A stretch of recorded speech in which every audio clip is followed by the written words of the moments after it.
Oh my goodness. Good morning, good afternoon, whatever it is for you. I hope you're having a fantastic day. My name is Zach Schomler. This is Strong Opinion Sports, episode 283. I've got a massive episode for you guys today. We're going to talk about Justin Herbert, his first start. I'm going to show a lot of film on that, really proud of it. We'll talk about the Cowboys' crazy win. We'll talk about the Patriots Seahawks game, my favorite game in a long time. Mitchell Trubisky, Dwayne Haskins, the Vikings, Gardner Minshew. I mean, the second week of the NFL season just goes on and on and on. There's so many things to talk about. We'll end the show by talking about the Ohio State quarterback, Justin Fields. And I want to say, it is in my plan at some point this week to talk about Josh Allen and Sam Darnold. I've got a lot of questions about Sam Darnold. What is going on with the Jets? I can't figure it out. I've got a lot of things I need to dive into and really get answered by watching tape. And then Josh Allen, my buddy Brett Coleman texted me, was it a couple days ago? Yesterday? Sunday maybe? Brett texted me, goes, dude, you got to watch Josh Allen. He's unbelievably good. And so I got to dive into the film and figure out what's going on with the Bills quarterback. That's not today. That's coming at some point later this week. I also want to apologize. I was planning on recording this episode on Monday morning. And then on Sunday night, I became aware of the fact that there's this whole group of people that I've never properly had enough empathy for. I got a migraine. I don't know if you've ever had a migraine before. I got one, and it just really took me out of commission for a little while. I couldn't do anything. My head was just throbbing.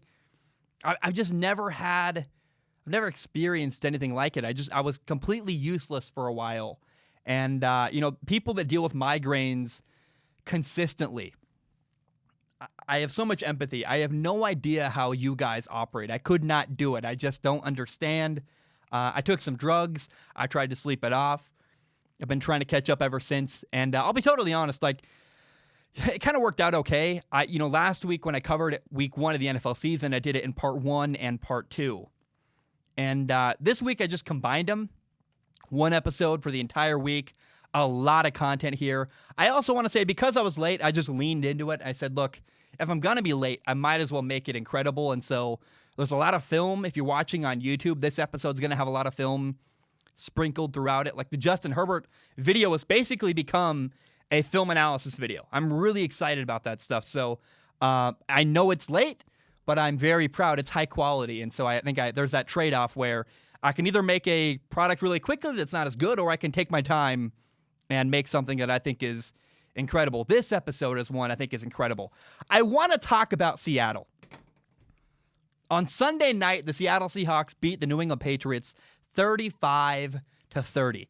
And this was my favorite football game I've watched in a very long time. Oh my goodness. Every second mattered. And there was so much little nuance that is so interesting to me. And while I watched this video, or this game, it's not a video. While I watched the game, the Seahawks Patriots, I just thought of Brett Coleman, my friend. This is the kind of game that deserves a short film about it. It's that intense. It's that interesting. There's so many little moments you could talk about and highlight, so many little storylines. And look, if Brett Coleman never does a video about it, then I will. Because I just think it deserves that. Maybe next summer I'll find the time, because there were so many important moments that got, I think, just lost in the story of the game. And I have not been this glued to my television since I remember watching Joe Burrow last year. It was the last time I was so engaged with every single play of a football game. It was just one of those rare, special football games. I will remember this the rest of my life. I really loved the Seahawks-Patriots game from Sunday night. There's little moments. One of the moments that stands out to me a lot is a 2nd and 9 where Patriots receiver Damiere Byrd cut his split down. He lined up inside the numbers. He scooted inside from where he normally lines up and lined up farther inside. And Byrd ran an out route. Now, Seahawks defender Quinton Dunbar saw what was happening, and he jumped the route. He almost had a pick six, but he dropped the ball. If he catches it, he's gone to the house with a pick six. And that happened before halftime. Now, later in the third quarter, again, The receiver lines up way inside. Quinton Dunbar looks at that and goes, oh, I know what's coming. Bang, he jumps the route. This time he finishes the play. He gets an interception. And there are so many little moments like that sprinkled all throughout this game. Now, look, Seahawks quarterback Russell Wilson was completely incredible. He was 21 for 28 passing, 288 yards, 5 touchdowns, did have an interception, but the interception was kind of ridiculous. He literally threw a perfect pass off of Greg Olsen's hands. Greg Olsen drops it. It gets popped up in the air, grabbed, and taken for a pick six. If Russell Wilson keeps doing what he's doing every single week, and we're 2 games in, I know that like 2 years ago, Ryan Fitzpatrick had this incredible stretch where he was just Fitzmagic and unbelievable. But if Russell Wilson keeps doing what he's doing, he's going to easily win the NFL MVP. And honestly, I don't see any reason to believe that Russell Wilson's not going to keep playing at this incredibly high level he's playing. The Seahawks, my buddy Brett made a video saying, kind of explaining how the Seahawks have really opened things up and are finally letting Russell Wilson it's called let Russ cook. He's just talking about how Russ has finally been allowed to just go crazy and do whatever he wants. And I just think there's no reason to believe that Russell Wilson is not going to keep playing at a high level the way he's playing.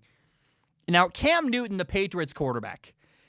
I think Cam has become my favorite story in the NFL this year. There's no player that is more captivating to me than Cam Newton. And I know that's crazy for me to say. I've never been like the biggest Cam Newton fan. I now have become, I'm like, okay, I am all in on Cam Newton. He really, really, really impressed me on Sunday night. Watching this game, I thought to myself, how did the Patriots get Cam Newton? It's unbelievable they brought him in. Like, how did the other NFL teams allow the Patriots to get him? It baffles me endlessly when I watch him play. Not only that, the Patriots got Cam Newton on a minimum salary. They're paying the guy just barely over $1 million a year. Think about it this way. Marcus Mariota, the backup quarterback in Las Vegas for the Raiders, is making a lot more money than Cam Newton. Andy Dalton, a backup quarterback in Dallas, makes almost more than twice as much money a year as Cam Newton is making in New England. The Patriots are paying Cam Newton nothing. Pennies on the dollar. I will go as far as say that this is the most cost-effective NFL contract in NFL history. We've never seen a team get such an insanely high benefit for such a low cost. It really, truly is insane. They're paying Cam Newton less money than a team is paying, like less than the Jets are paying their quarterback Sam Darnold on a rookie contract. Nothing. They're paying Cam Newton nothing this year. Bill Belichick is a genius. I've done a lot of research about Bill Belichick this week. I'm doing another topic later in the week about his experience with the New York Jets. The more I dive into Bill Belichick, I just get more and more impressed. And it's very, very clear when you watch Cam Newton, he's getting the best coaching he's ever gotten in his entire life. His timing, his rhythm, his accuracy. This is the best I have ever seen Cam Newton play in his entire career. Cam made some plays on Sunday with timing, accuracy, anticipation, throws that I've never seen him make before. And I went, okay, Cam, this is just really, really cool. Oh, yeah, by the way, Cam Newton can run the ball. He had 2 rushing touchdowns on Sunday. And I just go back to this. Watching Cam Newton in New England gives me a whole new understanding of Tom Brady. Brady got called a system quarterback his entire career in New England. And I think it's a little bit weird, a little bit silly, because it's not the play calling that made Tom Brady successful. Tom Brady, there's some stuff you can never take away from him. He worked his butt off. He made checks at the line of scrimmage that were just Tom Brady being insanely good at the mental side of football. And then, his decision-making, his work ethic, like Tom Brady, you can't say the guy isn't incredibly good because he always has been incredibly good his entire career. So there are things you can never take away from him. But the Patriots' approach, 1,000% made Tom Brady better. New England is the best business, not just in sports, I've ever seen in any business. The one thing New England does better than anybody I've ever seen in any facet of the world is getting the most out of people. I'm a film nerd. I watch a lot of movies. A good director, they get the best performance out of an actor. They can make an okay actor have an incredible performance. Similar things happen to New England, where New England, every single time New England has a player play for them, they maximize that player's success. And, Tom Brady in New England always had an offense specifically designed to fit him. And with Cam Newton, the Patriots have designed an offense specifically to fit his skill set. And, in Carolina, the Panthers always kind of seem to have a limited view of Cam Newton, where they saw what he was at Auburn in college and just said, we're going to do more of that. Now, the difference here is that the Patriots saw what Cam Newton could become. They had vision. They have transformed Cam Newton. And I think part of it is they weren't afraid to challenge him, which is very, very cool for Cam. There's a couple secrets in the world that I would give pretty much anything to know. Like, I really want to know, do aliens exist? I've always wondered, like, what is going on at Area 51? And then who really killed JFK? I'm just deep fascination. I'm like, I want to know aliens, JFK. The next thing is, what in the world did the Patriots say to Cam Newton to sign him for the minimum amount of money? What happened in that room? What was the conversation like? I will always wonder, what did the Patriots say to Cam Newton in the 2020 NFL offseason? I wonder if the Patriots were just honest. Were they just saying, like, look, we're not going to pay you anything. You've been hurt 2 years in a row. Sure. Cam, hey, this is Bill Belichick talking. Bill Belichick goes, okay, Cam, go sign with a crappy organization. Go make a couple $1 million, but have fun losing. And again, I think Bill Belichick goes, look, I'm not paying you. But I know you believe you're capable of more. We're going to give you the best coaching you've ever had. You'll win. You're going to prove people wrong with us in New England. Like, how's that for a sales pitch? Is that what happened? Is that what Bill Belichick told Cam Newton? We might never know. I hope someday there's a documentary or a book or something where we can get a definitive answer. What was said to Cam Newton in that room? But it's so cool, like, the idea that they said, we're going to make you the best quarterback you've ever been. We're not going to pay you anything, but you're going to become a great quarterback. And what's even cooler than that is that Cam said yes. Cam said, I will take the coaching. I'll take the improvement. You believe in me and want to transform me as a player? Pay me nothing. I'll prove everybody, including you, wrong. It's a perfect fit. Cam is a great leader. The Patriots are getting the best out of him. And look, the Patriots got the ball with 1:42 seconds left in the fourth quarter against Seattle. And I love Russell Wilson. I live in the Northwest. I was nervous for Russell Wilson and the Seahawks. I believed in Cam Newton. I knew Cam is going to drive the ball down the field. And that's very, very telling. I had confidence in Cam. Now, what happened was this game came down to one play. First and goal on the 1 yard line with 2 seconds left. And first of all, just let's take a minute. That's incredible. Like, how wonderful of a game that's how evenly matched it was. It came down to one final play. Any game like that, to me, is just a really, really fun time. But the Patriots had one play from the 1 yard line. And they ran quarterback power, which I think is the right call there. They'd run it all game. It worked the entire game. New England did out. The Patriots had already run it like 4 or 5 times already, where Cam had 2 touchdowns on a quarterback power play, very similar to that. And Seattle's defense appeared to have no answer. But the Patriots went to the well one too many times.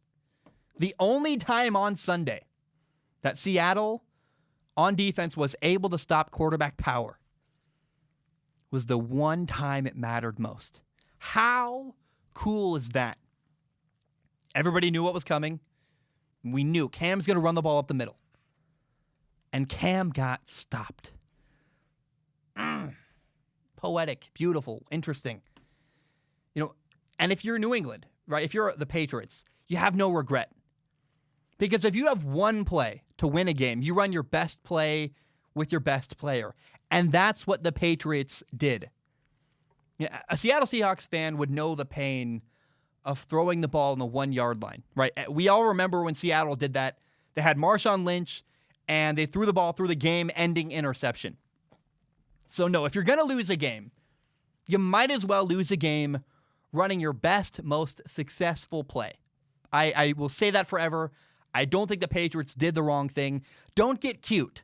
Do what you're good at, and if they beat you, at least you can live without regret. The Patriots have no reason to feel regret after that game. This was an incredible, incredible game. I'm not kidding.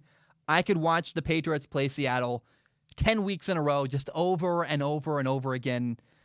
Just imagine all the little tweaks and the little changes that would happen from week to week. It just would be just incredible. I wish we could see that every single week. It'd be amazing. You know, one of my favorite movies is a Matthew McConaughey movie called Sahara.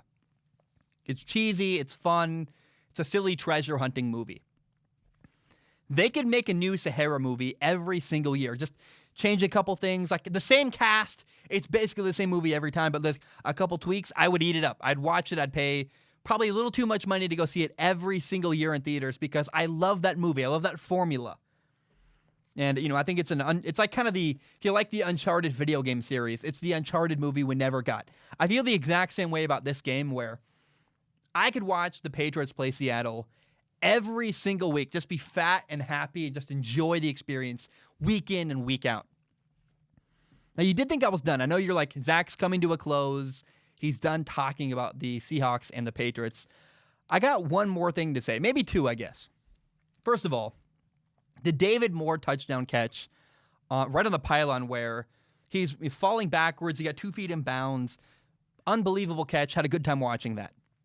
Now, number two, Seahawks receiver DK Metcalf had 4 catches for 92 yards and a touchdown. And his key moment was a 54-yard touchdown while being guarded by Stephon Gilmore, who is last year's Defensive Player of the Year in the NFL. And look, it's funny. Anytime DK Metcalf does literally anything, people come running from the hills. People come running from everywhere. They all come to remind me, how wrong I was about DK Metcalf. Like, yeah, I know. I don't need the reminder. DK Metcalf is incredibly successful. And look, it's so cool to me because the guy has shown so much improvement from, really beginning of last year to end of last year, then last year to this year. DK Metcalf just gets exponentially better, it feels like, every time I watch him. And Seattle uses his skill set perfectly. DK Metcalf just keeps getting better and better and better. And I love watching it. I don't let my ego get in the way of enjoying somebody be successful. And DK Metcalf, wow, is incredibly successful. I'm not a fortune teller. The dude clearly works incredibly hard, so I don't feel really bad about being wrong about that. I'm sad. I hope he doesn't hate me. But I'm happy for DK Metcalf. And I just had such a good time. This game, Seahawks, Patriots, it's my favorite game I've watched in a long, long time. And I really, as a football fan, I needed this moment to enjoy for quite a while. Now, I want to make a side tangent real quick. I have no problem being wrong.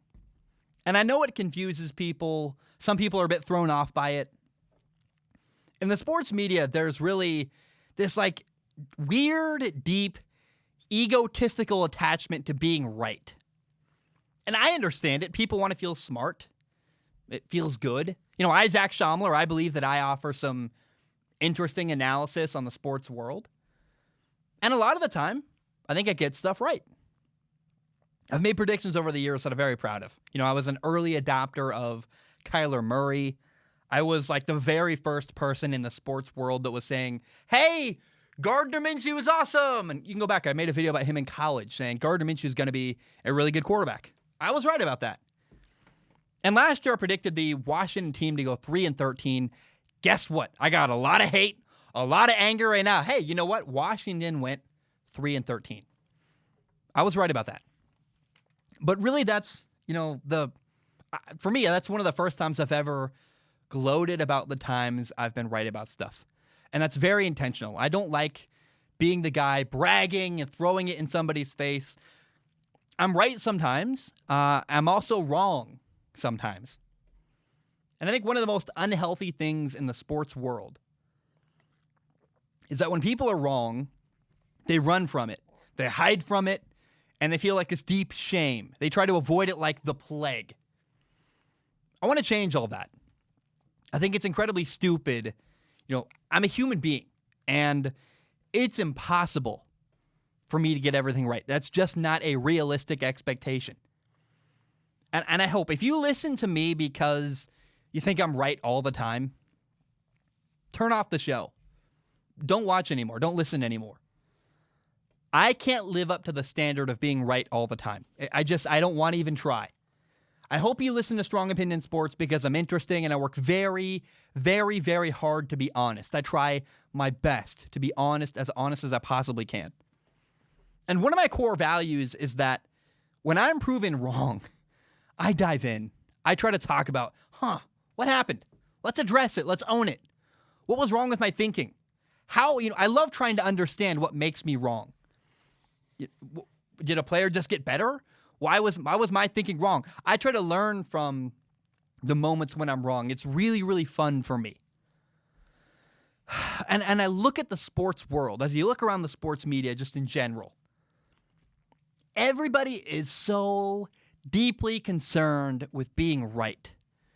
And when you hear me say that at first, you go, Zach, what do you mean? Like, of course you want to try to be right. Yeah.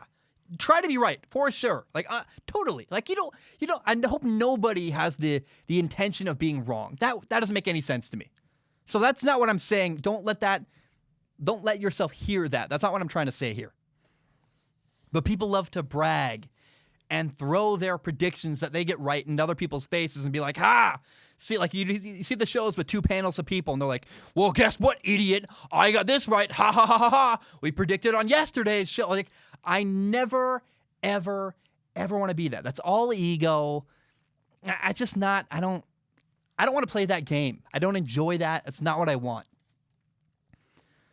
And for me, the sports world is this mini self-contained universe. I talk about it. It's so much fun. I love tracking all the storylines. I'm a gigantic sports nerd. And I've said this before. I want to repeat it. I don't think there's any shame in being wrong. What's shameful is when you're wrong, like when you're proven wrong and you don't address it, you don't own it, you just avoid it. That's shameful, is being proven wrong and not owning it. Those are some of my core values. It's very, very important to me to share that. I try to be interesting. I try to be honest. I don't watch other sports shows. I don't listen to other shows. That's very intentional. It drives me nuts when people accuse me of copying other people. I don't. I really intentionally avoid. There's two people I watch. I listen to Brett Coleman. I listen to Tom Grossi. And occasionally, I'll watch a Flemlo video. Those are three content creators. They're my favorite three. I love them all. They're phenomenal. But I grew up watching network television and listening to network sports radio. I have no doubt that some of the way I talk is, I'm sure, influenced by the way I grew up listening to large sports radio hosts. I have no doubt. And then, I worked for ESPN, and I worked for Fox Sports, and I worked for Pac-12 Network. That's some of my background. When I started the show, I was working for networks, literally. And I never want to be like them. I never, ever, ever want to be like network television or network sports radio. I try to avoid the things that drive me nuts about those shows. There's so many problems. And look, I'm not perfect, but I have my own approach. And I hope that people respect that and can appreciate that. I got to say, I love predictions. I think predictions are a fun, interesting part of, and kind of necessary part of being interesting. Like for me, I like making a prediction because it helps me understand, what should I track? Like, I make a prediction. Great example is, you say, hey, the Bears quarterback Mitchell Trubisky, I don't think he's going to do very well. Lo and behold, Sunday comes. He does really, really great. It's like, well, I made a prediction. Clearly I was wrong. Let's talk about why. That's fun for me. I love that process of making a prediction, then analyzing how things go. But I also think if you're going to make a prediction, you have to explain how you landed there.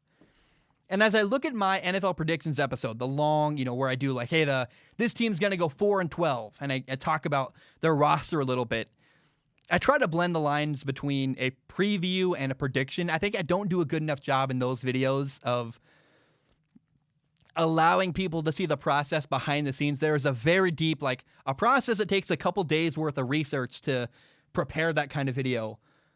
But I think people just hear 4-12 and go, why would you say 4-12? And I probably should go through and say, here are the 12 losses I see. This is why I see them going 4-12. Something like that. But again, predictions are fun because they allow you to find storylines to track during a game. There's some, I think, incredible importance with that.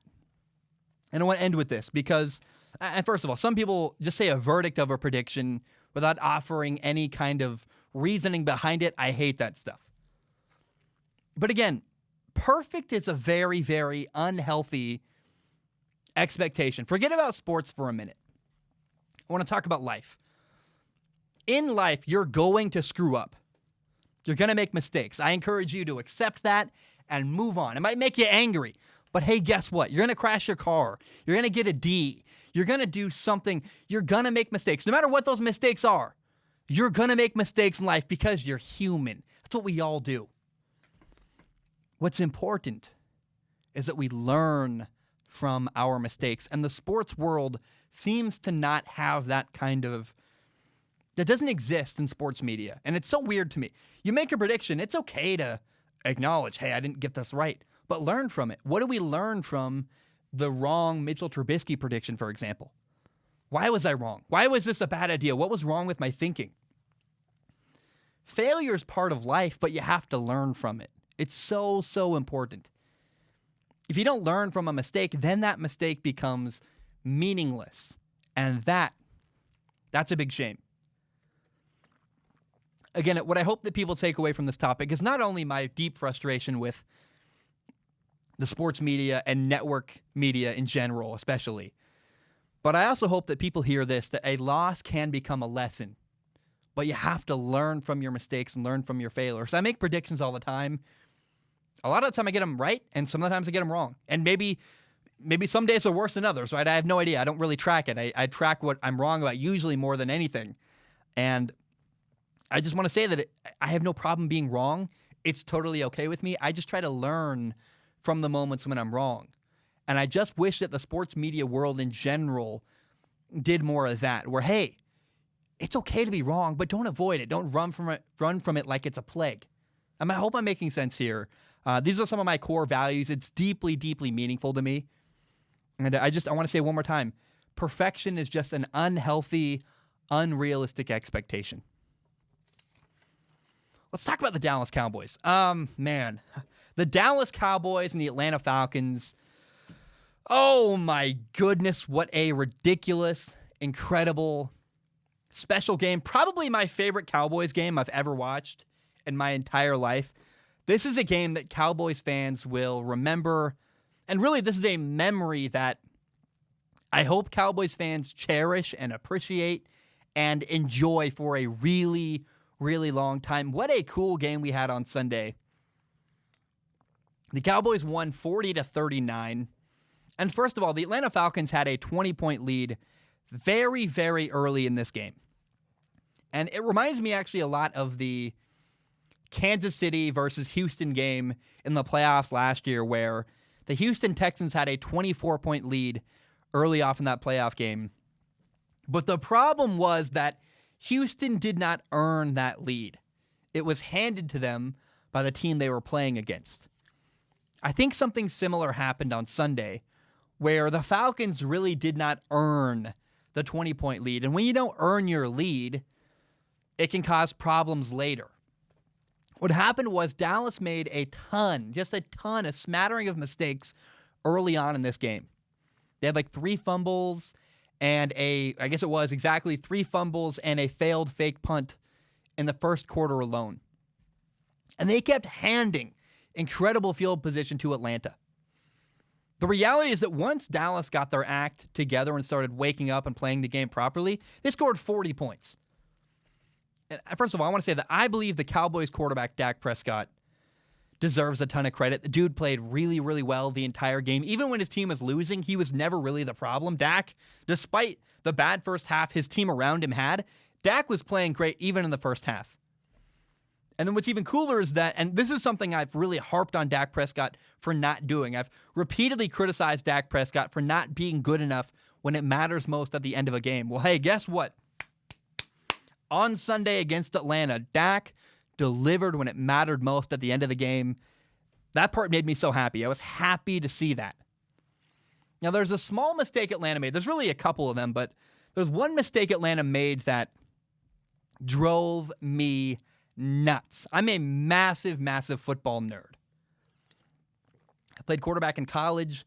My whole life, my dad makes fun of me because I take notes when I watch football. And you can find notebooks I've used back from when I was 10 years old, taking notes about football. That's how I learned about the game of football, is I took notes for years. And one lesson I learned over the course of my entire life following and just being a nerd about football is that when it comes to a 2-point conversion, you should only go for it if you need it. Otherwise, take the easy points. If there's an easy PAT, take that unless you need a 2-point conversion. If you're chasing another team and you're down like 16 points, then you get a touchdown, yeah, go for 2. Make it an 8-point possession game. Totally get it. Or on the flip side, if you're up by, say, 7 points when you score a touchdown, you want to make it a 9-point lead so that it's a 2-possession game, sure, go for a 2-point conversion. Those are a couple moments where it makes sense to go for a 2-point conversion. Now, Atlanta went for a 2-point conversion when they were up 26-7. I will never understand this weird decision here. Atlanta missed out on 1 point in the game. Atlanta could have been up 27-7. Instead, they went for a 2-point conversion and did not get it. That made the game 26-7 instead, a 19-point lead. For whatever reason, I will never understand. Again, Atlanta thought that a 20-point lead was not good enough. Their OCD decision was that we're going to try to make it a 21-point lead. Well, it cost them. That 1 point mattered at the end of the game. They ended up losing the game by 1 point. Now, the onside kick at the end of this game was unbelievable. I got to say, there's one more mistake I didn't talk about. It's not even in my notes, but as I think about this game, there's one other mistake the Falcons made. Drives me crazy. I believe it was 3rd and 6 where they had Russell Gage, a receiver, line up at quarterback. He catches a snap, throws a deep ball. Just a beautiful, perfect dime, incredible throw to Julio Jones. Julio Jones in the end zone. I've never seen this. Drops a touchdown. Julio Jones, who is my personal favorite receiver in the NFL. I've never seen Julio Jones drop a pass like that. And I was baffled and shocked when that happened. I went, Julio Jones dropped that? And maybe, I think maybe the lesson from NFL Week 2 in general is just that even the greatest players make mistakes. I saw Aaron Rodgers just had a bubble route. He just threw out of bounds. I went, that's a weird miss. Saw Julio Jones drop a touchdown. Even the best of the best make mistakes, but watching Julio Jones drop the game-winning touchdown, what would have been the game-sealing, game-winning touchdown, broke my heart. I went, ooh, that's just awful for Julio Jones. Now, I want to go to the onside kick because Dallas scored with 1:49 left in the game. They were then down 37-39. And Dallas kicked an onside kick, and they got it. They got the ball back.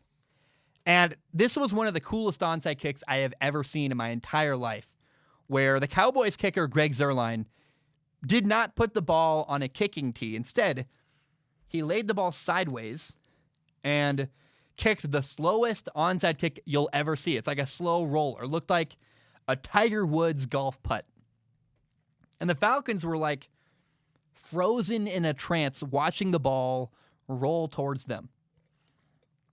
And there's this coaching point that drives me nuts for the Falcons where Atlanta at any time can go grab the ball. They don't need to wait at all. The minute the ball is kicked, you can run and grab it. They are the receiving team. They can always go get the ball. Now, the kicking team who's trying to get the onside kick has to wait until the ball rolls 10 yards. And I guarantee you, across the NFL today, in special teams meetings, everybody's watching this Greg Zuerlein onside kick, and every special teams coordinator is telling their guys, hey, by the way, if the ball's ever rolling really slow, just go grab it, because they need to wait for the ball to go 10 yards. You, the receiving team, does not. And the fact that the Falcons could have just gone and grabbed the ball and instead let it roll and roll and roll and roll. It's like, my eyeballs are like popping out of my head. I'm like, go grab the ball. And they just watched the Dallas Cowboys grab the football. It's like, oh my, how could you? And the minute that happened, the minute the Cowboys got the onside kick, you know the game's over. You're like, well, not only do the Cowboys have great field position, they also have a ton of momentum now. And it was one of the most insane, weird things I've ever seen in football. The Falcons just watching this onside kick roll towards them very, very slowly. Clearly, either they didn't know the rule, or they were hoping that the ball would stop rolling, or they just were so confused at what they were seeing, they just all froze. I don't know. But Dallas kicked the field goal. They won 40-39. And I just was like, what the heck did I watch? What did I watch? I can't believe it.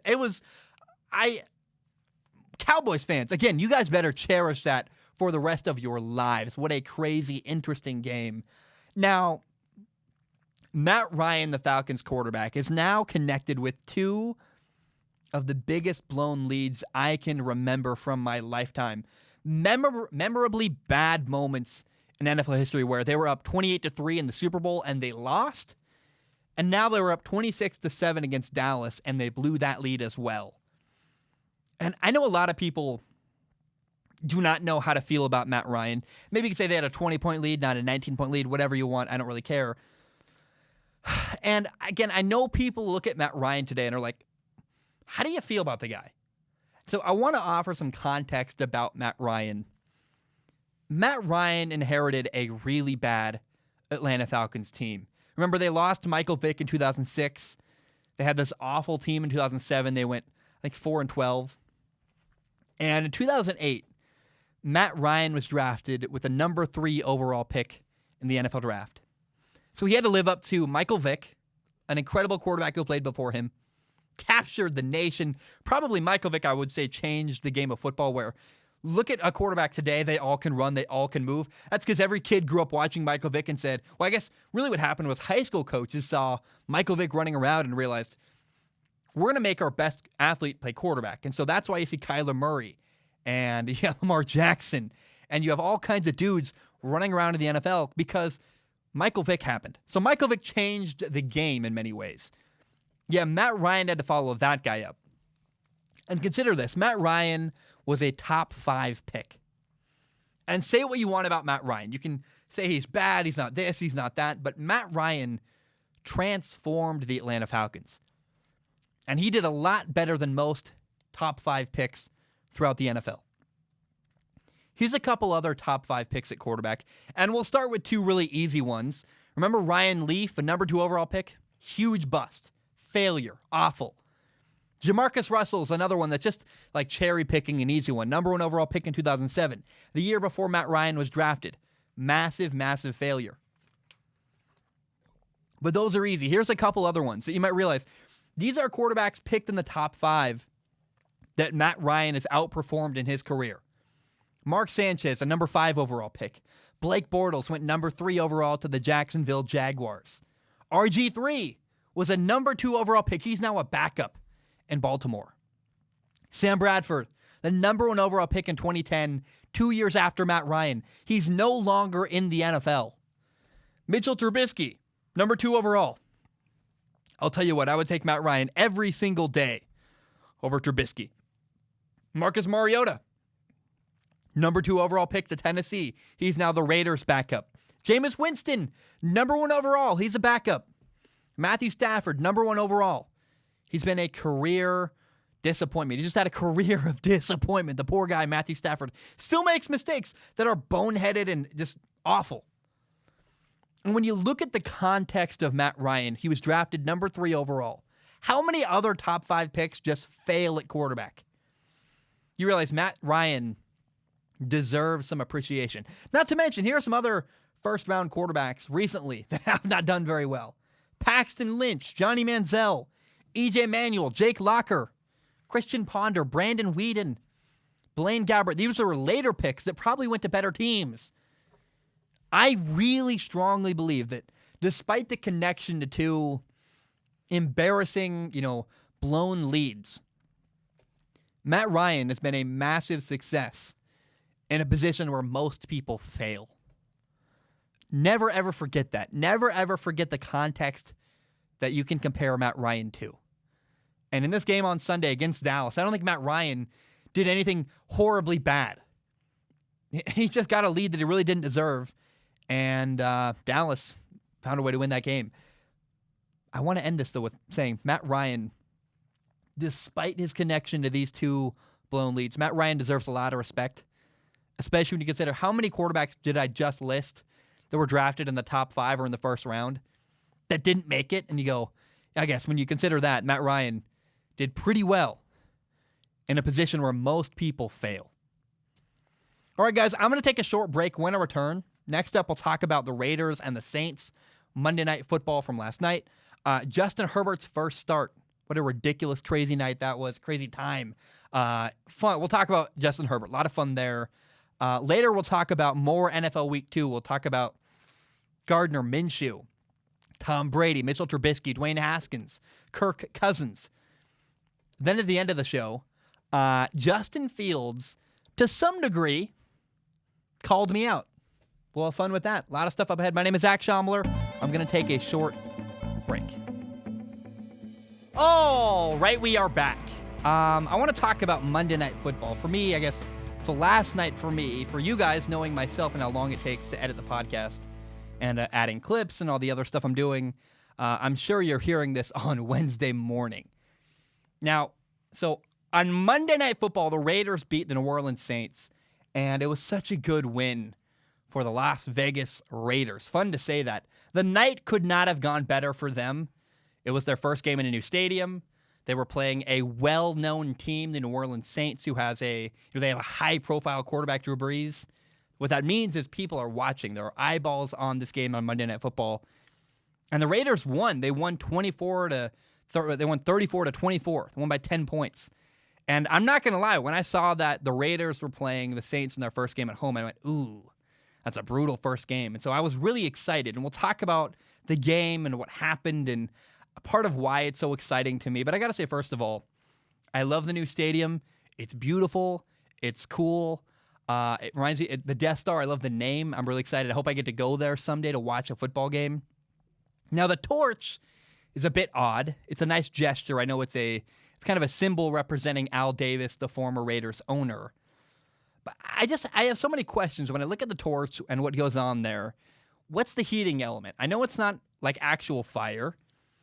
Is it just lights? It looks kind of like a giant lava lamp. I know that's a weird thought, but as I look at the torch in the Raiders Stadium, I have nothing but questions. And I go, what's going on there? I don't understand. I do think it's cool that the Raiders owner, Mark Davis, was not at the game in attendance. For him, he's kind of said that no fans means no Mark Davis. And I really like that because, and I actually really get it and understand too, Mark Davis knows what kind of experience he wants. He wants the first time he's in that stadium to have a crazy packed building full of Raider fans going wild at a football game. And for him to understand that's the experience he wants the first time he goes to a Raider game, I respect that. I know it's kind of weird and unique, but I get and understand his feeling.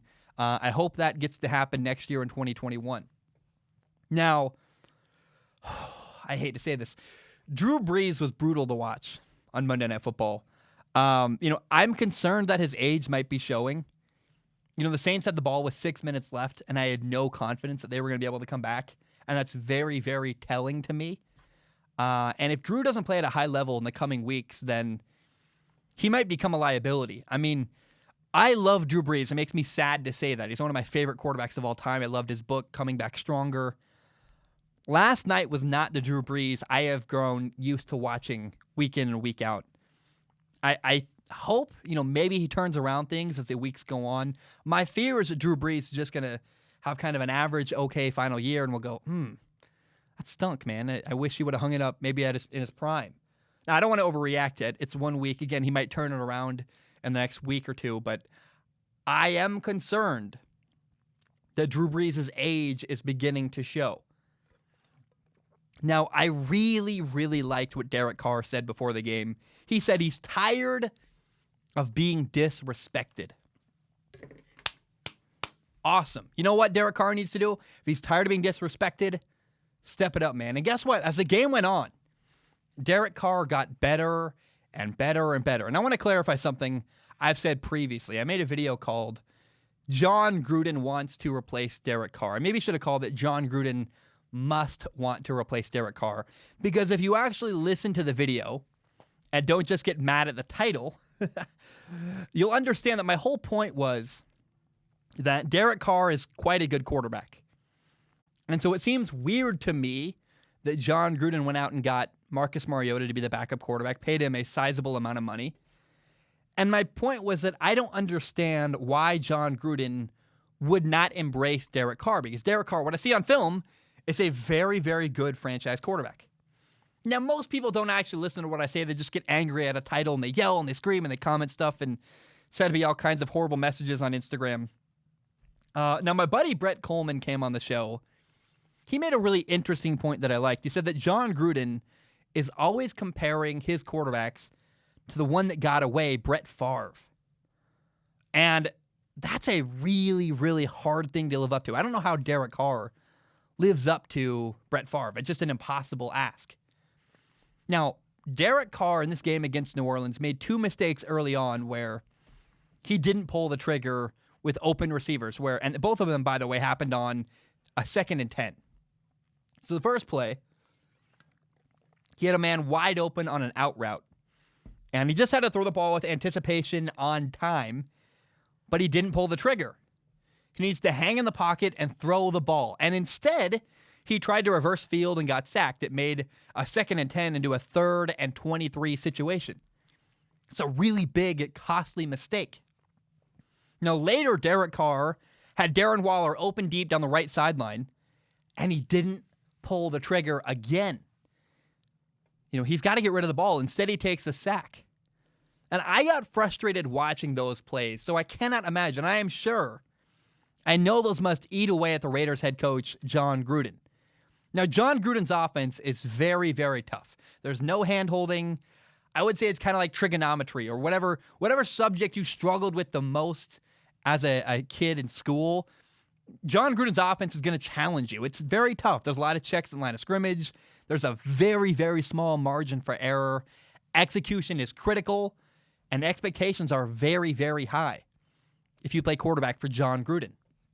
Now, I personally, and I know this is controversial, I believe that Derek Carr would be better with another guy like Sean McVay or maybe Kyle Shanahan. In another offense, I think Derek Carr actually has an even better career. And it's not necessarily on John Gruden, although John Gruden, I love him. I think it's hard on quarterbacks. I think Derek Carr is just a better fit with another coach. I mean, the best year Derek Carr's ever had was ironically not with John Gruden as his coach. So I maintain this, and I know it makes people angry, but it's truly what I believe, that if John Gruden ever finds an option he thinks is better than Derek Carr, he will not hesitate to replace Derek Carr. And I love Derek Carr. I think he throws the ball in beautifully sometimes. Now, and also, this is a weird tangent, but I love Derek Carr's cleats. The last 2 games against the Panthers and now against the New Orleans Saints, those black cleats he wears with the white bottom looks so smooth and so cool. I love it. Now, with all the, and I don't think what I said is criticism, but it's just a fact to me. It's what I genuinely believe is that if John Gruden finds a better option, he's going to replace Derek Carr. Now, with all that said, Derek Carr was the best quarterback playing last night on Monday Night Football. Last night for me, probably 2 nights ago for you on Wednesday morning now. Sometimes, I'm telling you, when Derek Carr throws the ball, It's the most beautiful spiral I've seen like ever. It just looks like Aaron Rodgers throwing the football. It's like a work of art. And he finished the game really, really strong. I just want to see Derek Carr keep improving and keep getting better. Now, to me, the best thing about the game on Monday Night Football for Raider fans is the young guys who made plays. You look around, you go, hey, Brian Edwards, a 21-year-old third-round pick rookie, had 2 really big catches. That's awesome. He's a receiver out of South Carolina. That's super cool. Rookie corner, Damon Arnett had 7 tackles. Another young guy making plays. Jonathan Abram is making plays. He at safety. He's 23 years old. Second-year running back Josh Jacobs is a stud. Darren Waller might be 28, but he's the best fast. And I don't know if best tight end in football is the right thing, but he's definitely the fastest tight end in football, and he is a star at the tight end position. The future is really, really bright for the Las Vegas Raiders, and not just because the Vegas Strip is lit up. I mean, I'm excited for them moving forward. They got a really interesting football team chock full of young players. And it's cool to me because the win against the Saints on Monday Night Football was a couple years in the making. The big moves the Raiders have made, trading away Khalil Mack, bringing in multiple first-round draft picks, drafting 2 years in a row really, really good. Those good moves are finally paying off for the Raiders, and I think that's very, very cool. Now, by the way, I got to end with this on Monday Night Football. What is going on with the musical performances at halftime on Monday Night Football? I just don't understand. The music never, ever works for me, and I'm not against the Killers played this week on Monday Night Football. I'm not against the Killers. They're an interesting band. But the music, no matter who it is, it always feels awkward and forced, and like it doesn't quite fit in with the rest of the show. Like, this is not the Super Bowl halftime show. How many people does it really bring in? How many people actually tune into the Monday Night Football game because of the musical performance at halftime?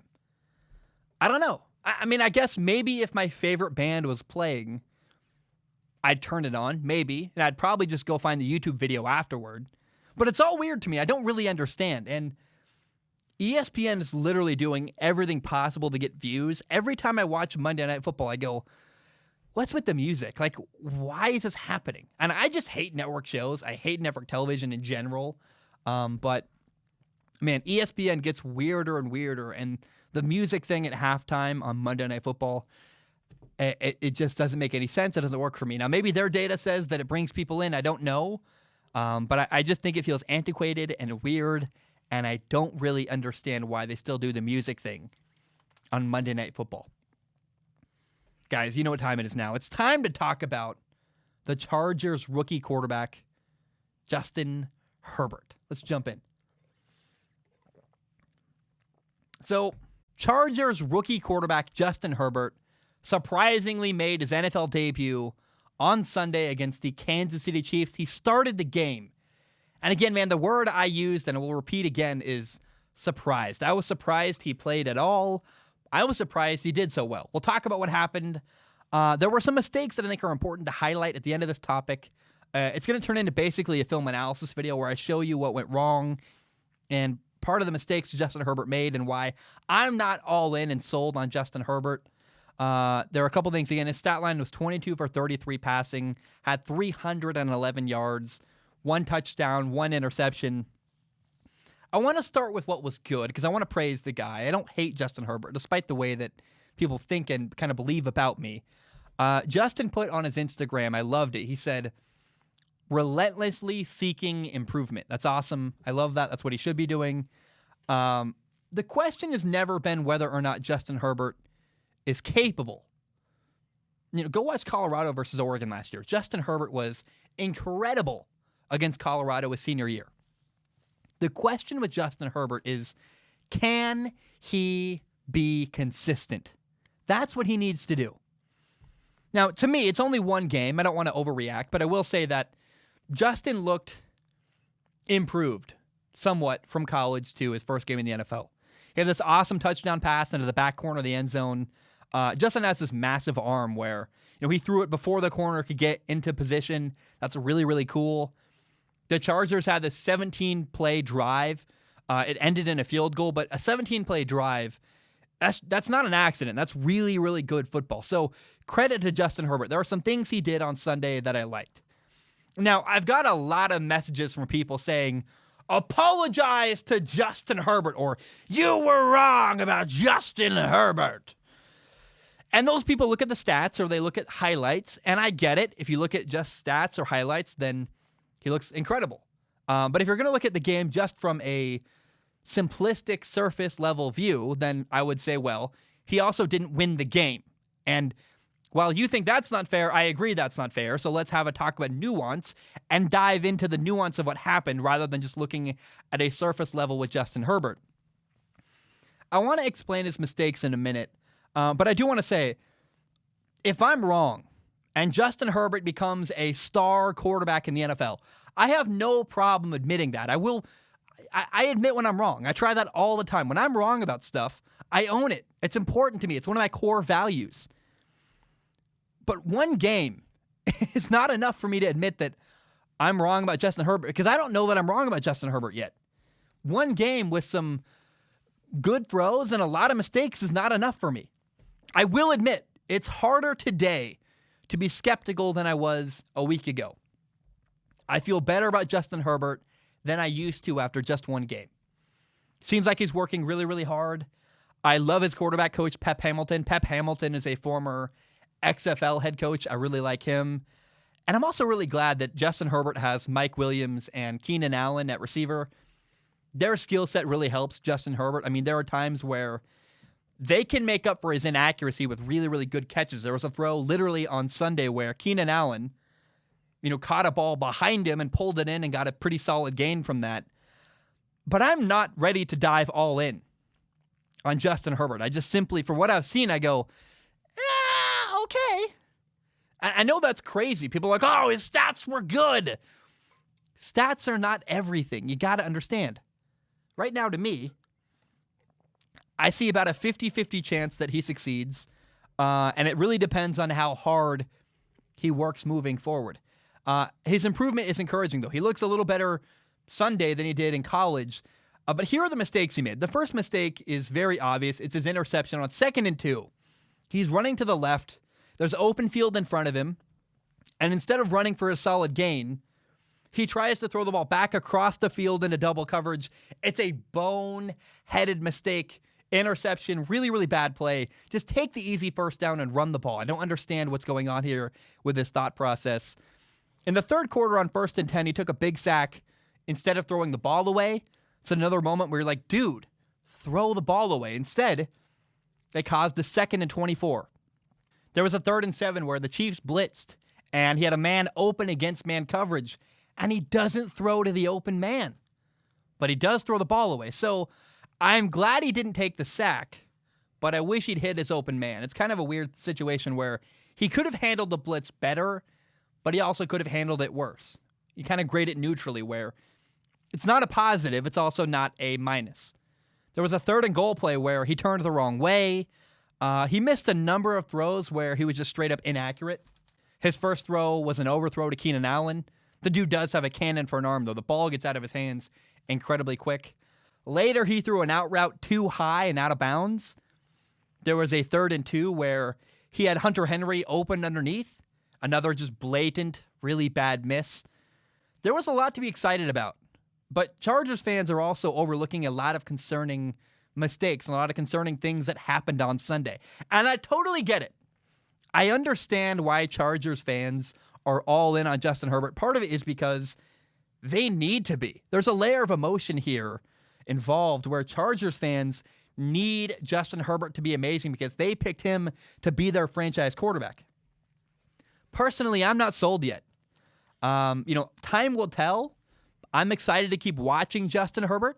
I want to watch his development. To be clear, I want to see Justin Herbert succeed. I think it'd be awesome. He seems like a good guy. He's from my home state. I am not rooting against Justin Herbert. But my job as an analyst is to be honest. And when I watch Justin Herbert, I go, a lot of mistakes. We'll see what happens. I think, again, a 50-50 shot is about what I see, which is higher than it would have been a couple weeks ago. So that's good. I also didn't even mention the underthrow to Mike Williams, where Mike Williams was wide open in the end zone, and Justin missed the throw. He allowed a defender to make a play and stop a touchdown. You're like, ugh, that's a bad, you can't miss that. So, look, time will tell with Justin Herbert. Again, I want to see Justin succeed, but right now I'm skeptical, and I got reason to be skeptical, and we'll see how things go on. Again, I have no problem being wrong. If Justin proves me wrong, I'd be happy for him. I'll own it. I'll talk about it. But right now, we're not there yet. Let's see in a couple weeks. And if he ends up playing, he might not even play. It looks like he's going to be the backup to Tyrod Taylor. At some point, we'll have a good collection of Justin Herbert games to watch and review film on. But for right now, I am still not sold on Justin Herbert. Now, we saw something really, really cool with Justin Herbert's first start. Whether it was an accident or not, we may not know. Nobody knew that Justin Herbert was going to be starting until minutes before the game.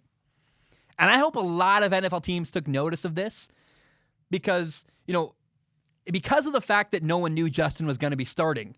Number one, there was no hype at all. And number two, it really helped Justin Herbert's performance because Kansas City's defense had no idea he was playing. They couldn't prepare for him. And so later down the road, when Tua Tagovailoa makes his first start for the Miami Dolphins, whether it's this year or next year or who knows when, right? I really hope that Miami does Tua a favor. Don't tell anybody. Do not tell anybody. Keep it a secret. Save Tua Tagovailoa from all the hype and all the drama. I think part of that really helped Justin Herbert on Sunday. I think it was an accident, but I loved that Justin Herbert's first start was handled in a way that saved him from a whole week of media hype and this cycle of buildup and, overreactions and analysis and just people overanalyze everything. And because no one expected Justin Herbert to start, I think it really, really helped remove a layer of tension that might have been there if Justin Herbert had out of play. There's no pressure because of the way things were handled. I love it. And I understand that you want a quarterback who can handle pressure, for sure. But if you don't need to add pressure to a player, a young guy learning how to play in the NFL, don't make a quarterback's job harder than it needs to be. You don't need to add pressure. Don't. I think screw the media. They don't need to know.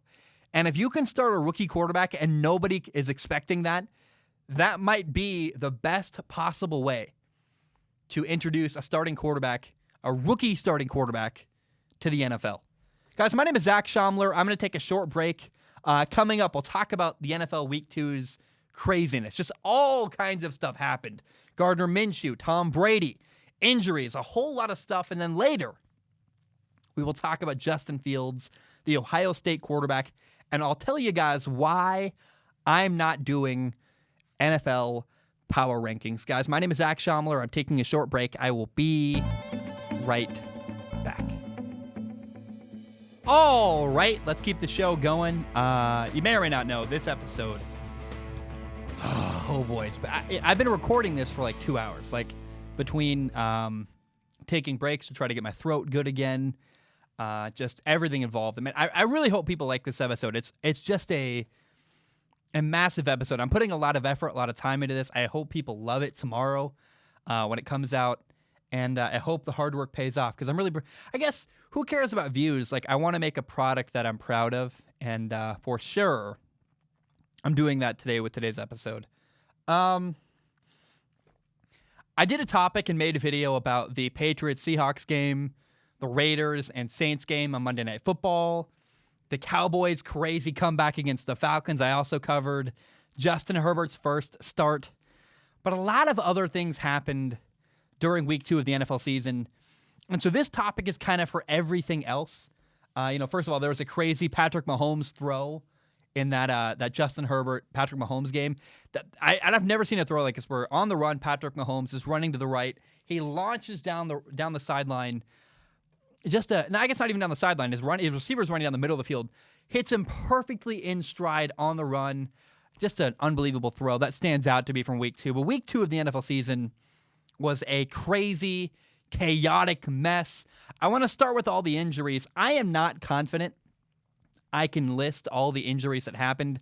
So many took place. I lost track of them, honestly. I'm going to share as many as I can.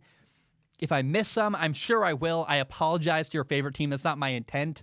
But so much stuff went down, I don't feel confident that I can cover all of it. Honestly, I'm doing the best I can. Denver Broncos quarterback Drew Lock has sprained his AC joint in his shoulder. He'll likely be out 3 to 5 weeks. I feel so bad for Denver Broncos fans. I mean, the year started with them losing Von Miller to a freak injury. Their top receiver, Courtland Sutton, has just been announced that he's out for the year too with a torn ACL. I was expecting a really big run from the Denver Broncos. It's awful that that's probably not going to happen now for them. I just feel terrible for them. The 49ers are in trouble. They lost defensive ends Nick Bosa and Solomon Thomas. They both tore their ACL. They're out for the year. 2 of their running backs are hurt, Tevin Coleman and Raheem Mostert. That's a big deal. The 49ers quarterback, Jimmy Garoppolo, has a high ankle sprain.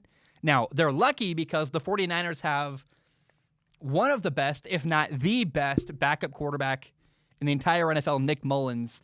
Jimmy G will probably miss next week's game against the New York Giants. That's what I would do. I mean, they could play him if they want, but I would sit him out. Why risk a re-injury with Jimmy Garoppolo when you don't need to?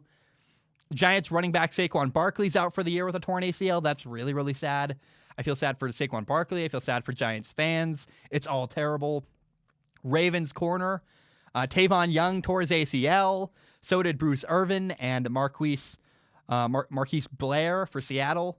All 3 of those guys are out for the year with torn ACLs. Panthers running back Christian McCaffrey has a high ankle sprain, going to be out for a few weeks. It's just insane. Like, I cannot keep up with all the injuries. I know there are more. Like, Paris Campbell is out for the Colts. So is Malik Hooker. Just a wild, messy weekend. So much took place in the NFL, and so many guys got hurt. Now, the Minnesota Vikings got embarrassed by the Indianapolis Colts 28-11. And Kirk Cousins had 3 interceptions. You know, I watched the film, and the first interception was really, really bad. It was a bad throw into double coverage, a bad decision, just not a good play. But his second and third interceptions were just, I don't think, his fault, or at least were not really ones you can hold against him, where interception number 2 was on a Hail Mary before halftime. You check the ball deep, you hope somebody on your team comes down with it. The other team caught it. That's not really a bad decision. That's just a play that happens. And his third interception was tipped. So I truly believe that these stats make Kirk Cousins appear worse than he really is. And I think the Vikings have much bigger problems than Kirk Cousins, in my opinion. Yeah, another thing that went on, the Washington football team lost to the Arizona Cardinals 30-15. This is good news. Maybe, I'm not sure. I would have predicted going into this game that the struggles for Washington on offense, they scored 15 points at the end of the game. I would have figured that their struggles on offense were due to accuracy being the problem for their quarterback, Dwayne Haskins. Now, that was not the case. So again, maybe that's good. Maybe the other issues are even more concerning. I don't know. Timing, they had dropped passes that were a problem. Dwayne Haskins kept getting hit as he threw. There was some miscommunication with his receivers. Like, there were a lot of problems going on for the Washington football team on Sunday. They have a lot of things they need to work on to be better. Logan Thomas, their tight end, could have had a better day. But there's no shame in Washington. I mean, they lost to a better team. So I don't know that that's entirely the worst thing ever. But there are definitely a lot of little things for Washington and Dwayne Haskins to clean up moving forward as the year goes on. But I'm not ready to bail completely on Washington. I mean, they're not going to be an incredible team. I never thought they were. But I'm excited to continue to watch growth as the year goes on for the Washington football team. Gardner Minshew almost had a really cool comeback against Tennessee. The Titans beat the Jaguars 33-30. The Titans were up 24-10 at halftime. And then Gardner Minshew battled back and had the game tied 30-30 near the end of the game. And I got to say, I love watching Gardner Minshew. It's not just his playing style. It's his leadership. It's everything. The dude is battling for his life and battling for his job. He's like, guys, please do not replace me. I love that happening in Jacksonville. And funny enough, the Jaguars might be too good to be able to draft Trevor Lawrence anyway. So I look at what the Jaguars are doing and I go, man, Gardner Minshew is just battling his butt off, trying to keep his job. It's very compelling to me. Gardner was 30 for 45 passing, had 339 yards, 3 touchdowns, 2 interceptions. Interestingly enough, too, both interceptions were tipped up and really weren't Gardner Minshew's fault. So I don't know that it's just a weird game for Gardner Minshew where he almost had a comeback. I wish he'd finished it. I'm sad he didn't finish the comeback, but the interceptions that were thrown that are on his statistic and on his stat line are really not his fault. Now, the Titans won the game with a game-winning field goal at the end. I love calling Ryan Tannehill clutch. I've never been shy about it. When I can, I say that. I can't do that here. Kind of a weird ending to the game. On the final drive, Ryan Tannehill was handed really, really good field position for the Titans offense, and he got a key pass interference call.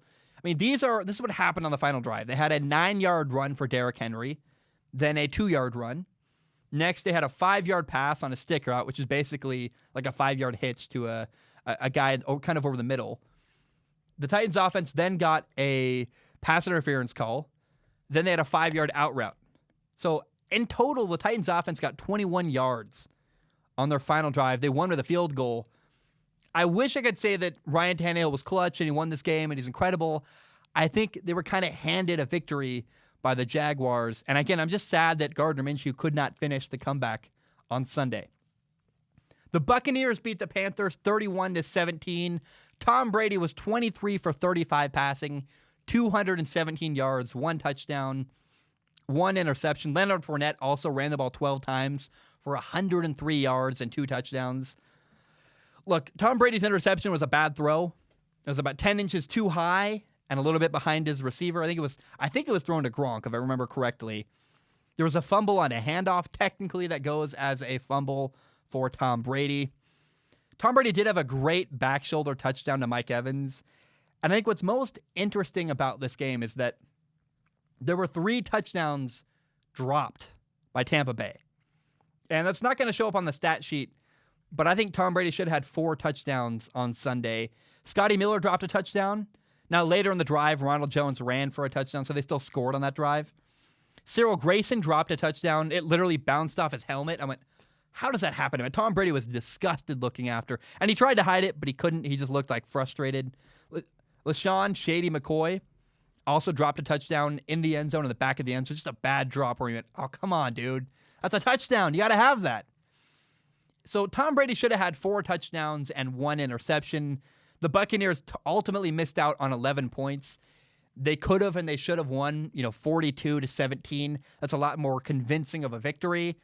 Don't forget that. Tom Brady still got it. There's still good stuff happening for Tom Brady in Tampa Bay. And I wouldn't write off Tom Brady completely yet, especially watching the way that Drew Brees struggled on Monday Night Football against the Raiders. Now, the Chicago Bears won 17-13 against the New York Jets. The Bears quarterback Mitchell Trubisky was 18 for 28 passing with 190 yards, 2 touchdowns, and 2 interceptions. I'm going to start doing something new every time I talk about Mitchell Trubisky. A while back, Trubisky said that he wanted to be called Mitchell rather than Mitch. He wanted the L part, the Mitchell rather than Mitch. It was kind of hilarious because literally the entire sports world just straight up ignored his request. Nobody followed through. Nobody really listened to what he said. It's kind of funny to me. So I'm doing this new thing where if Trubisky plays well enough, then he earns his name. If he does well, then that week I will call him Mitchell Trubisky, Mitchell, the entire week. Get the ELL, Mitchell part on there. If he doesn't do well, he's getting called Mitch. I'm sure some Chicago sports radio people have done this. If they haven't, they should. Sunday against the Giants was a Mitch game for Trubisky. He doesn't get the Mitchell name. He's going to get called Mitch the rest of this segment. It's not that Mitch doesn't make some good plays, but I just wasn't impressed. The big problem is that it's year 4. By year 4, you're expecting things to finally work out. I mean, why is it not coming to fruition for Mitchell Trubisky? Where is the progress? I don't understand. Like, we're waiting and waiting and waiting, and it's just not happening for Mitchell Trubisky. he still hasn't made a big jump. He does get incrementally better, like little tiny bits of progress every year I watch him, but it's not enough. His improvement is too small, and Chicago needs more. Mitch doesn't have it, though, unfortunately. So I have run completely out of patience. It's been 2 games. It's already enough for me. And by the way, Mitch's arm is awful. He throws a weak spiral, throws a ton of ducks that are just like not like you watch Derek Carr throw the football, you're like, hey, that's just beautiful. You watch Mitchell Trubisky throw the football, you're like, ooh, never show me that again. It's ugly. It's just not. Unfortunately, that's a real thing. Like, I hate watching Trubisky throw the football. It's just like, come on, dude, that's the best you got? And the definition of insanity is doing the same thing over and over and over again and expecting a different result. That's what Chicago and the Chicago Bears keep doing. They keep doing the same thing over and over again, hoping maybe this is the time that Mitchell Trubisky is finally good, finally great. And it's just not happening. His interceptions weren't terrible. Again, Trubisky wasn't awful, but he wasn't really all that impressive either. His second interception was just a really good play by the defender where Giants corner James Bradbury literally just stole the ball from his receiver. It's also worth saying that Anthony Miller dropped what could have been a touchdown pass. So Trubisky isn't terrible, but he's just totally average. And I'm tired of waiting. I'm over it. I am over Mitchell Trubisky. I've given him chance after chance after chance. It's just not happening. It's also worth noting that the Packers had a massive game. They beat the Lions 42-21. Aaron Rodgers was very good. I do think he can be better, though. He had a couple misses where I went, Aaron, like you got better than that. What's interesting, though, is Aaron had an average game, and they still won by a ton. I mean, the Packers are a really good football team. Aaron Jones, the Packers running back, had 2 touchdowns. The Packers are the best team in the NFC North very, very easily. They can run, they can throw, they play good defense. I think Matthew Stafford and Matt Patricia are going to be gone from Detroit after this year. The coach will be fired. Their longtime quarterback, they're finally going to move on from an aging Matthew Stafford. He threw an ugly pick 6 on Sunday. And there are so many mistakes from Matthew Stafford. Like, I like Matthew Stafford. I keep wanting to have him be the guy. And he still just makes mistakes where you go, bro, you can't do that. The interception at the end of the game against Chicago 2 weeks ago in week 1, I went, how do you do that? How do you throw an interception in your own territory with a lead against Chicago on a 3rd down? Like, I think it was 3rd and 5. You're like, dude, you cannot do that. And too many times that stuff happens with Matthew Stafford where it's time for the Lions to move on. They got to clean house and actually clean house. Get rid of the quarterback, get rid of the coach. Even if I think Matthew Stafford could go somewhere else and succeed, maybe with a different coach and maybe a better coach. I don't know. But it's certainly not going to work in Detroit because it never has worked in Detroit. Those are my notes from week 2. We'll talk about the Bills and the Jets at some point this week. I want to dive into Sam Darnold. I also want to dive into Josh Allen. It's been a lot. This episode has been massive. So that'll be coming up in the next episode. But week 2 is a crazy, crazy week. A lot of stuff happened. And I hope you enjoyed my thoughts on it. I'm going to take a short break. When I return, coming up, we'll talk about Justin Fields, the Ohio State quarterback. I heard his voice. I heard my voice. I heard my voice on Justin Fields' Instagram story. We'll talk about that. We'll talk about why I'm not doing power rankings. And we'll end the show by talking about Miami and Louisville, what happened in that game, the story from that game. I think something special is going down in Miami. We'll talk about all of it. Guys, my name is Zach Schaumler. I'm going to take a short break. I will be right back. All right, we are back. I know that a lot of people that listen to the podcast skip ahead, so I know that very few people are going to hear this. So I want to share something really exciting and tease something coming up ahead for you very special people that haven't skipped ahead, that are still listening and hear every single thing that I say. I'm working on a really cool Bill Belichick topic. I'm a giant nerd. I love football. And there's something Bill Belichick did that I'm not going to say anymore. There's a Bill Belichick moment that, nope, nothing. I'm not going to share it. I'm working on a Bill Belichick topic. He's the Patriots head coach, and Oh, man. So excited to share with you guys. Hopefully, maybe Friday? There's a lot of effort going into it, but it's gonna be really, really fun. It takes just a lot of brain power, a lot of thought to try to nail it down, but it's one that I'm really, really excited to share. And so, for you very few people out there that listen to every single thing I say, there you go. There's a little tease of what's to be ahead. I want to tell you how my weekend started. A guy named Simeon Kelly made an awesome hype video for Justin Fields, the Ohio State quarterback. And first of all, Simeon, great work. I have done video for years. I worked for ESPN. I worked for Fox Sports. That's a great edit, man. I know good work when I see it. That's really good filmmaking. Well done, Simeon. I took a screen grab of the video. I want you to take a listen or watch if you're listening or watching. This is how the video starts. A while back, I said that Justin Fields, Ohio State's quarterback, isn't that great of an NFL prospect as a quarterback. Obviously, that's my voice. There's no editing. I did say that. I really did say that word for word. And Justin Fields put that on his Instagram story. In fact, that is a screen grab of Justin Fields' Instagram story. And so what that means is that Justin Fields has heard me say that. And I want to be very, very clear because I really, really want people to get the story right. So Justin, if you're out there, if you're listening, I want you to know that I don't hate you. And in fact, I'm rooting for you to succeed. I want you to make it in the NFL. I want you to prove me wrong. I want you to make me look silly. And I also hope that you look at your film and you agree there are things you need to work on. But I don't hate you. And I want you to succeed. Justin Fields, again, if you're listening, I want to be very, very clear. I don't hate you. I want you to make it. And I hope that you succeed in the NFL.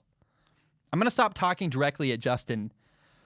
I came out and said that Justin Fields needs to improve in order to become an NFL quarterback. I made a video word for word. That's the title. I'm very proud of it. And in that video, I detail Justin Fields' problems. And the main one was his accuracy. Often guys last year were wide open.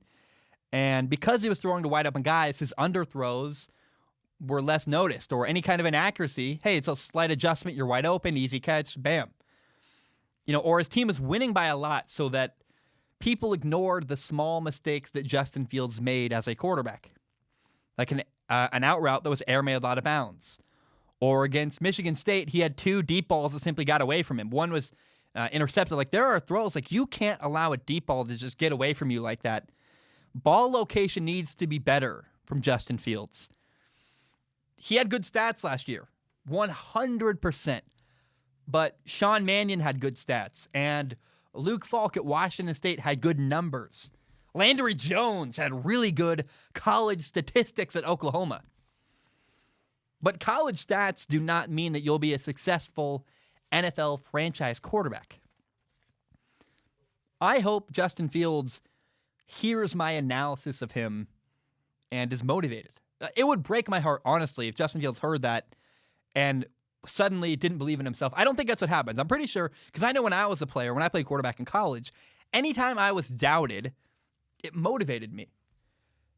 And if Justin Fields heard me talk about him and share my analysis of him, and if Justin Fields' reaction was, I got nothing to work on, I'm perfect, there's nothing wrong, then that'd be a problem too, because no quarterback is ever perfect, and Justin Fields certainly is not perfect. But I'm really, really excited to watch Ohio State play this year because I want to see improvement from Justin Fields' ability to throw the ball. I want to see it. That's what I'm looking for with Ohio State this year. It's my number one reason to watch the entire Big Ten. They got this really interesting potential NFL quarterback, and I want to watch Justin Fields show better timing, more anticipation, better ball location. But I want to say, I don't hate the guy. People need to get the story right. I am not a hater. I'm an analyst doing my job. My job is to be honest. But I can share a critique of a guy and not hate him. And I really hate that there's this weird world where if you say something negative about somebody, you're automatically a hater. I am not a hater of Justin Fields. I'm rooting for the guy. But again, my job is to be honest. I hope Justin Fields improves. I want to see him succeed. but I also am an analyst and I have to do my job. And my job sometimes is to be honest. Whew. I need to drink some water real quick. Dude, the night is wearing on. It's 1:26 a.m. I started recording this at like 10 p.m. Something like 10:30 p.m. I've taken a lot of breaks. I took like a 30-minute break at one point because my voice was just dying. I want to talk about this, man. I got asked a question on Ask Zach last week. A guy asked me, are you planning on doing power rankings this year in the NFL? And I had a kind of non-committal answer. And as I've thought about it more, it's become a strong no. I am not going to do power rankings this year. Things could change. Maybe someday I change my mind. I don't want to put myself in a box. I never, ever want to put myself in a situation where I can't say, yeah, I changed my mind. I'm going to do power rankings now. If I want to, I can. It's my show. I do whatever I want. But right now, I have no interest doing power rankings for the NFL. And there are two big reasons. I think people know by now, I really, really hate network sports coverage. I hate the way network television or network radio cover sports. There's a lot of problems that bother me. I very, very happily do my own thing. I get emails sometimes. People are like, if you wear a suit and tie, you might get hired by some network. And I'm like, no, dude, I don't want to go to a network. I intentionally choose. I've gotten job offers, dude. I don't want to work for a network. I choose to do my own thing. I'm very happy doing that. And sorry, it really fires me up. People that do radio or even, host on television, they do power rankings for two big reasons. Number one is to create controversy. And look, honestly, I have no desire to create any more controversy than I already seem to do organically.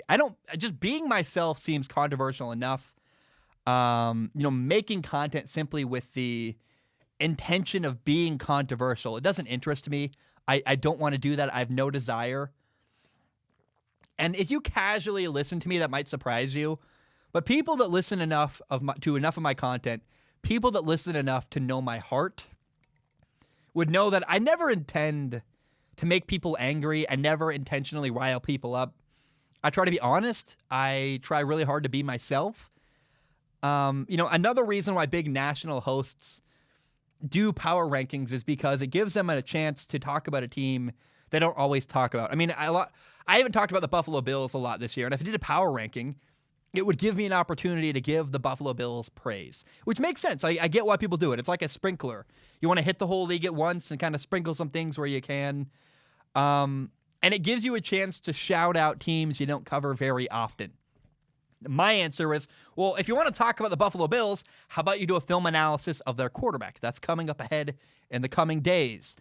I don't think I need to do a sprinkler thing and try to do a power ranking so I can find a way to mention every team. How about you just actually talk about that team? I try to cover every team every week. I'm not perfect. I do my very best, though. I cover obscure teams like the Jacksonville Jaguars even. So, and I want to say, I'm sure that some people do power rankings because it's fun.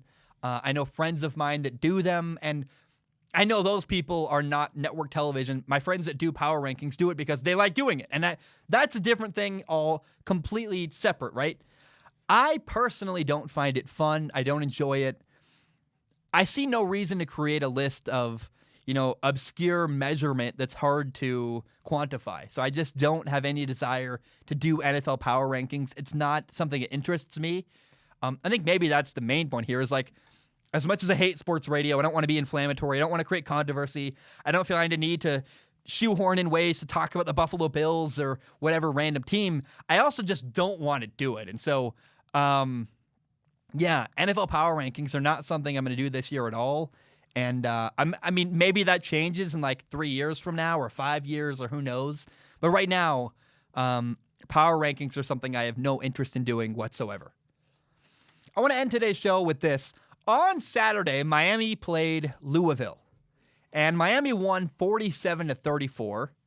The game wasn't all that close. Despite the high score, Miami dominated. There were many, many points where Miami was up by 20 points in this game.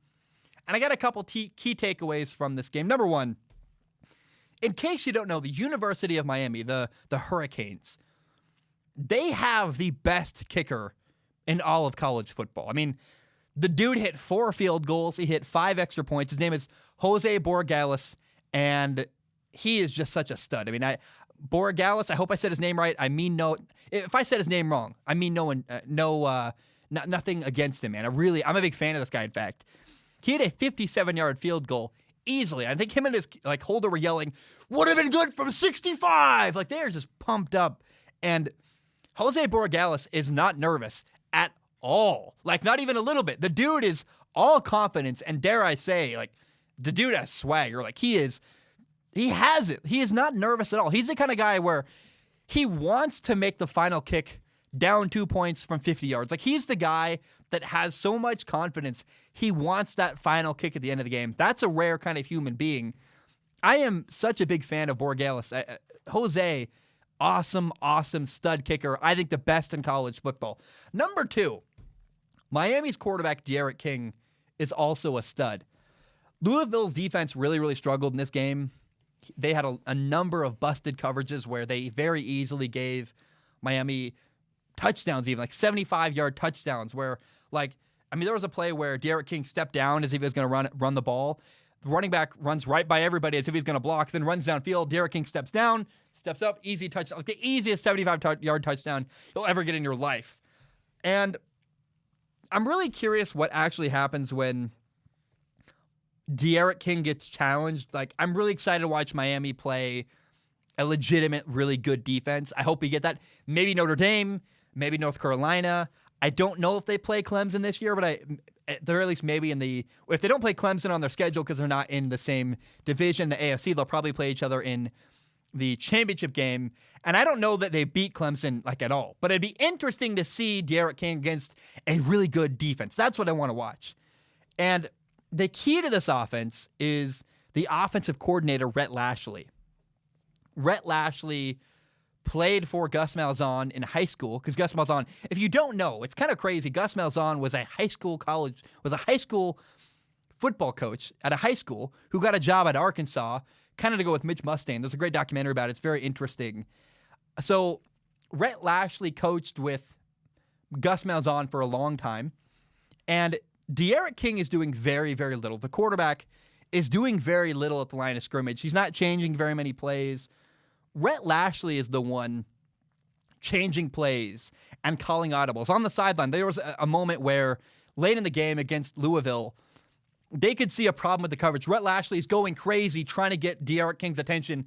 They get the play. They change the play. D'Eriq King just goes, yes, sir. Bam, stop the ball, touchdown. And so Rhett Lashlee is the brain, but I don't want to discredit D'Eriq King either. Like, he is an extension of Rhett Lashlee. They're very much on the same page. They work incredibly well together. It's a really cool partnership. And I really enjoy watching Miami. And what I'm so curious about with Miami moving forward is, first of all, I think somebody in the NFL is going to fall in love with D'Eriq King. He's going to get drafted. He's a great leader. He runs well. He's a kind of guy I'd want to work with him. If I was a coach, I'd say, look, I can help D'Eriq King become even better at throwing the football. There's just so much potential there with D'Eriq King. I don't know how somebody isn't going to take him and want him and try to invest in him. And what's interesting is, first of all, after D'Eriq King, what's next for Miami? I mean, so D'Eriq King is in his final year in college football. He's going to leave and go to the NFL. Is Rhett Lashlee going to leave Miami and go be a head coach somewhere? Can Miami pay him to stay? I hope so, because Rhett Lashlee, after 2 games, looks like a freaking genius in college football.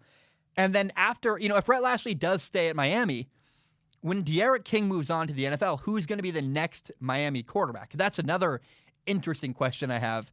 There's a lot going on at Miami. People need to take notice that there is something brewing and something building. Miami's got something going. I'm really excited to watch moving forward. And they are the college football team maybe that I am most... there's a couple fascinating stories. I should probably do a topic like the most fascinating stories right now in college football, but Miami certainly is one of them. D'Eriq King, Rhett Lashlee, they're playing really well. I like the turnover chain, by the way. I know some people hate it. I like it because it gives you a reward. Like, players go, if you get a turnover, you're excited, and then you literally get a physical reward. Like, I get to hold the turnover chain. It's a cool manufactured moment of celebration for a coach. And my dad, my whole life, has always told me, you got to celebrate the little things.